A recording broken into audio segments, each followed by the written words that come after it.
भारत के इतिहास में एक बहुत ही बड़ा कदम है।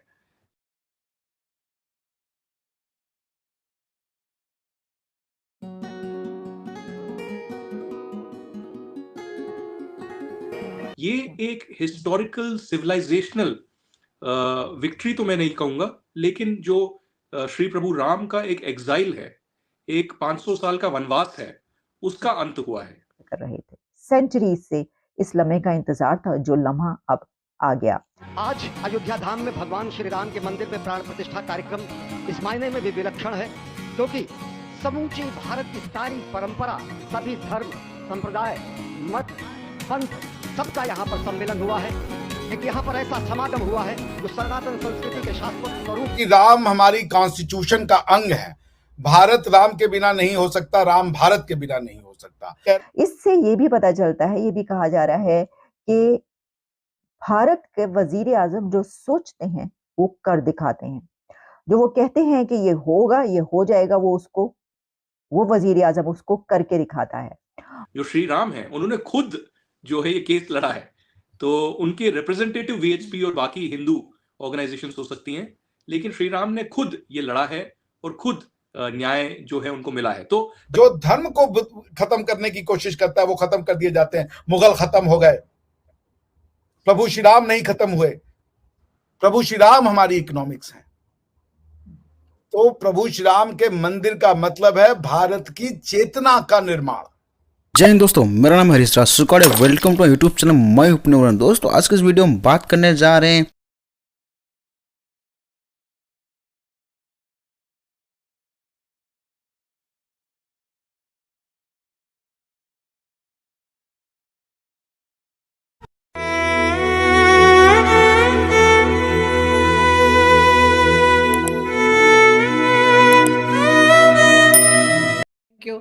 सबसे पहले हम बात करेंगे राम मंदिर की और अयोध्या की। क्या तैयारियां चल रही हैं और किस तरह से पब्लिक रिस्पांस आ रहा है आपको? देखिए, मैं तो ये कहूंगा कि ये भारत के इतिहास में एक बहुत ही बड़ा कदम है।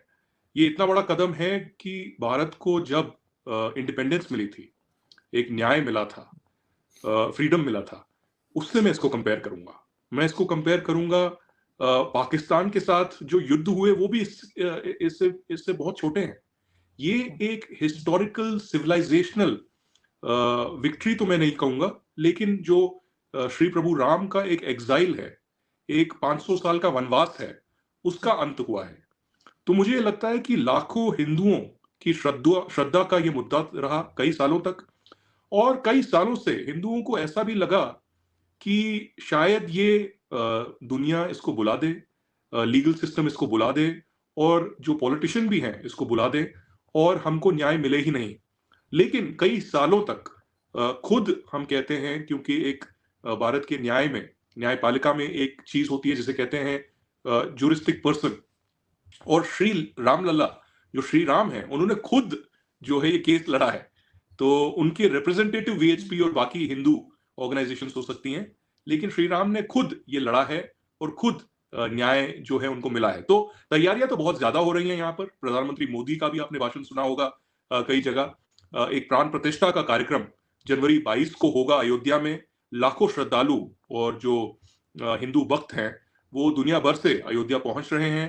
अयोध्या बहुत बड़ा एक पिलग्रिमेज सेंटर रहा है बहुत बड़े सालों से, लेकिन वहां पर इजाजत नहीं थी किसी को अंदर जाने की, क्योंकि एक सब जुडिस मैटर था।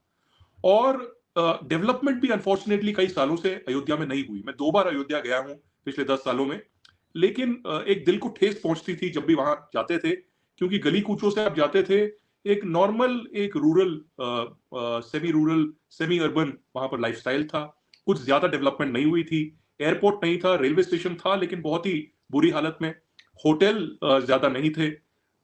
तो मुझे लगता है अब जो ये श्री राम जन्मभूमि मंदिर वहां पर बना है अयोध्या में, ये एक बहुत बड़ा पिलग्रिमेज सेंटर बनेगा। मुझे लगता है कि हिंदुस्तान में, भारत में, ये एक सबसे बड़ा पिलग्रिमेज सेंटर बनेगा जिसमें लाखों श्रद्धालु आएंगे, और ये एक पिलग्रिमेज टूरिज्म के तौर पे भी आएगा, जो अयोध्या की, उत्तर प्रदेश की और भारत की इकोनॉमी में भी बहुत ज्यादा मदद करेगा। क्योंकि राम हमारी कॉन्स्टिट्यूशन का अंग है।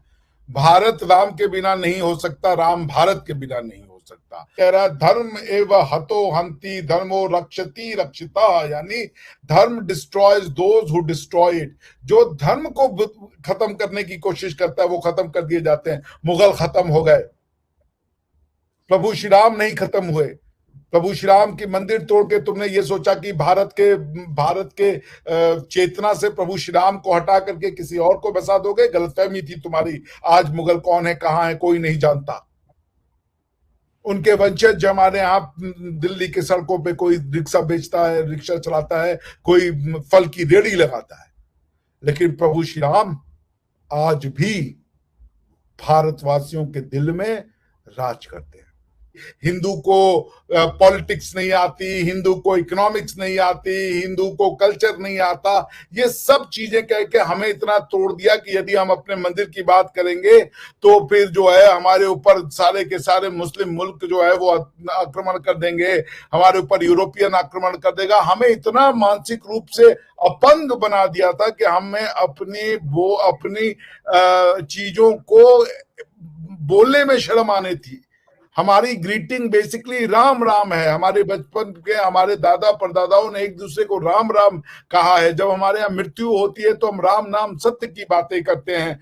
जब हमारे यहाँ किसी के साथ कुछ अच्छा होता है तो हमारे मुंह से राम जी की बात निकलती है, और बुरा होता है तब भी हम कहते हैं हाय राम, हे Ram. Ram is the part and parcel of Indian lifestyle है कि नहीं। हम भगवान राम की छाती पे बैठ के मस्जिद बनाएंगे तो फिर सोचना पड़ेगा कि आपकी मानसिकता क्या है, क्योंकि तब आपको मस्जिद से प्यार नहीं है, आपको मस्जिद की जगह से प्यार है। प्रभु श्री राम हमारी इकोनॉमिक्स है। तो प्रभु श्री राम के मंदिर का मतलब है भारत की चेतना का निर्माण, और भारत का जो कॉन्स्टिट्यूशन का प्रियम्बल है वो राम राज्य की परिकल्पना करता है। हमारे सुप्रीम कोर्ट के जो एम्ब्लेम है उसमें लिखा है यतो धर्मस्ततो जया, जिसका मतलब होता है there is no victory without justice. मगर उसके पहले क्या लिखा हुआ है? उसके पहले लिखा है यतः कृष्ण स्ततो धर्मो यतो धर्म स्ततो जया, यानी जहां कृष्ण धर्म है वहीं उस धर्म की जीत होती है। आज हमने न्यूक्लियर बम इसीलिए बनाया क्योंकि हमें पता है कि हमें शांति मिल गई है, मगर लोगों को शांति नहीं होगी जब तक हम इस शांति को रक्षा करने के लिए तैयार नहीं होंगे। भारत सेक्युलर तब तक है जब तक प्रभु श्री राम है। भारत के लोगों ने जब प्रभु श्री राम को छोड़ा, किसी और को अपना आराध्य बनाया, उन्होंने किसी रिलीजन के लिए कोई जगह नहीं दी, उन्होंने बाकी सारे रिलीजन को मिटा दिया। लेकिन भारत में सभी रिलीजन को जगह मिली। भारत में गुरुद्वारे भी उतनी ही शान से खड़े हैं, भारत में चर्चेस भी उतनी ही शान से खड़े हैं।